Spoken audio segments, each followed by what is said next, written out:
Hi whole അസ്സലാമു അലൈക്കും. എല്ലാവർക്കും സുഖം തന്നെയല്ലേ? അപ്പം ഞാൻ ഇന്നൊരു രസമാണ് ഉണ്ടാക്കുന്നത്. അപ്പോൾ അതെങ്ങനെയാണ് ഉണ്ടാക്കുന്നത് നമുക്ക് നോക്കിയാലോ.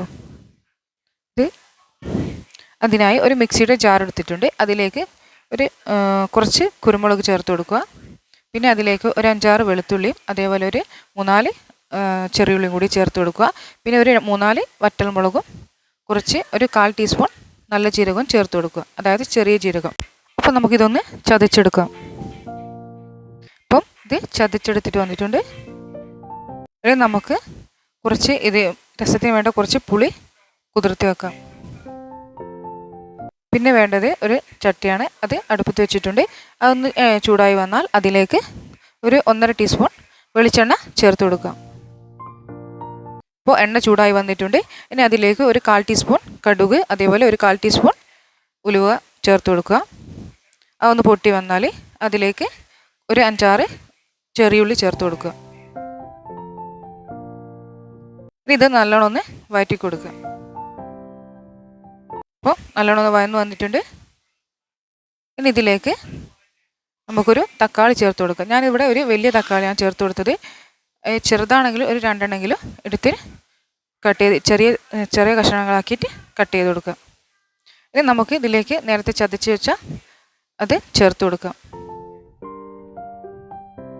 ഇനി എല്ലാം കൂടി ഒന്ന് നല്ലോണം ഒന്ന് മിക്സ് ചെയ്യാം. അപ്പോൾ തക്കാളിയൊക്കെ ഈ ചതച്ചതിൽ നല്ലോണം മിക്സായി വരണം. അപ്പോൾ നല്ലോണം ഒന്ന് മിക്സ് ആക്കി കൊടുക്കുക.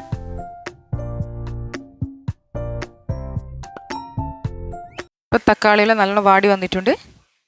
ഇനി ഇതിലേക്ക് മസാല ചേർത്ത് കൊടുക്കാം. അതായത് ഒരു 1/4 ടീസ്പൂൺ മഞ്ഞൾപ്പൊടി, ഒരു 1/2 ടീസ്പൂൺ മല്ലിപ്പൊടി, ഒരു 1/2 ടീസ്പൂൺ മുളകിൻ്റെ പൊടി, ഇത് 3 ഇതിലേക്ക് ചേർത്ത് കൊടുക്കുക. ഇനി ഇതെല്ലാം കൂടി ഒന്ന് മിക്സ് ചെയ്യുക.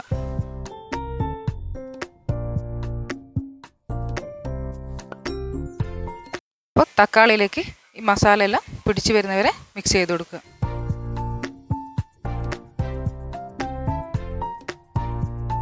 ഇനി ആവശ്യത്തിന് ഉപ്പും കൂടി ചേർത്ത് കൊടുക്കുക. ഇനി ഇതിലേക്ക് കുറച്ച് കറിവേപ്പിലയും കൂടി ഇട്ട് കൊടുക്കുന്നുണ്ട്. ഇനി നമ്മൾ നേരത്തെ കുതിർത്ത് വെച്ച പുളിയില്ലേ, അതിൻ്റെ പുളിവെള്ളം കൂടി ഇതിലേക്ക് ചേർത്ത് കൊടുക്കുക. അപ്പോൾ തക്കാളിയെല്ലാം നല്ലോണം വെന്ത് വന്നിട്ടുണ്ട്. അപ്പോൾ പുളിയും കൂടി ചേർത്ത് കൊടുക്കുന്നുണ്ട്.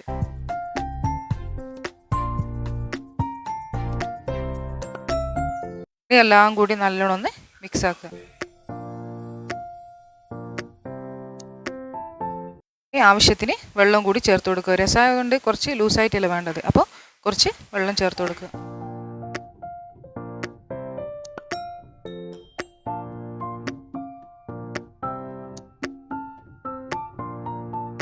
ഇനി ഇത് തിളച്ച് വന്നിട്ടുണ്ട്.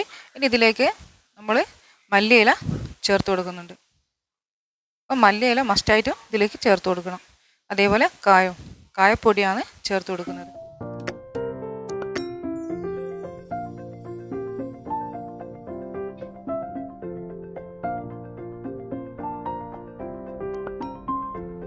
ഇനി എല്ലാം കൂടി ഇളക്കി കൊടുക്കുക.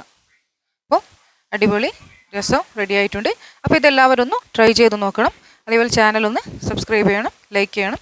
അതേപോലെ ഈ വീഡിയോ ഒന്ന് എല്ലാവർക്കും ഒന്ന് ഷെയർ ചെയ്ത് കൊടുക്കുക. Okay, thank you.